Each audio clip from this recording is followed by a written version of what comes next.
Olha aí, galera, as penas brancas de pena branca. Olha que coisa mais linda. Veja elas aí. Essa é a terceira pena. Você está vendo um sinal entre uma e a outra, tem um sinal. Significa que é a terceira pena, entendeu? Primeira e segunda já está uma sobre a outra, que é as duas maiores, a branca.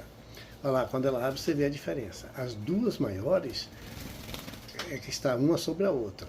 E essa metadezinha aí é a menor. Curta, comente, compartilhe, galera. É as penas de pena branca. Olha lá, viu ela abrir? Olha que coisa mais linda, gente. Ela se abrindo, olha que maravilha. Está formando. Agora veja a perfeição das penas quando são tratados com mastruz, gente. Olha lá, quarta pena, gente. A terceira em cima você viu agora, olha lá. Aí, a terceira em cima, tá vendo? Uma na sequência. Então tá com 4 penas agora. Tomara que sim, que seja 4 penas, viu? Que beleza!